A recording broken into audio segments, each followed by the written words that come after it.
আসসালামু আলাইকুম ওয়া রাহমাতুল্লাহ।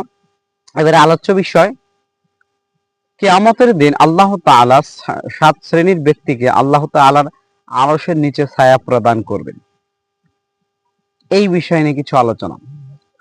কাল কিয়ামতের মাঠে এমন একটা পরিবেশ সৃষ্টি হবে যেখানে আপনার জমিন হবে উত্তপ্ত এবং সূর্যটা হবে আপনার একেবারে মাথার নিকটে।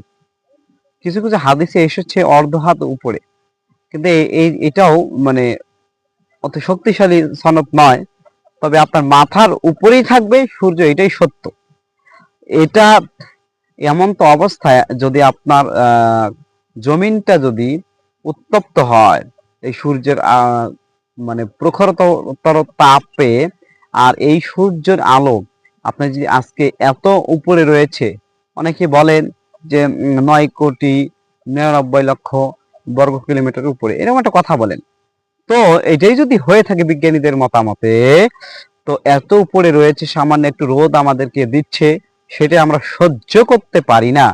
তো কিয়ামতের দিন এই মাথার উপরে যদি এই সূর্যটা আসে, তো এর তাপ আমরা কিভাবে সহ্য করতে পারবো? তো এই সময় এত কঠিন মুহূর্তে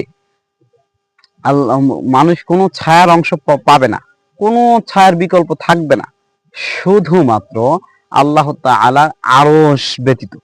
আল্লাহ তাআলা যে আরশ থাকবে, সে আরশের নিচ ছাড়া আর কোনো ছায়া সেদিন থাকবে না। তবে এই আরশের ছায়ার নিচে কারা থাকবে, তারা কারা, এই বিষয় যদি বলতে হয়, এখানে বলছে বুখারী শরীফের হাদিসে আসছে, ওই দিন আল্লাহ তাআলা ওনার আরশের নিচে 7 শ্রেণীর ব্যক্তিকে ছায়া প্রদান করবেন।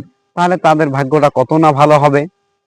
অতএব আমরা এই এই এই হাদিসটাই আমরা 7-8টা পর্বে আপনাদেরকে, যেহেতু রিলস ভিডিও, সেক্ষেত্রে আপনাদেরকে আমি উপহার দেওয়ার চেষ্টা করছি।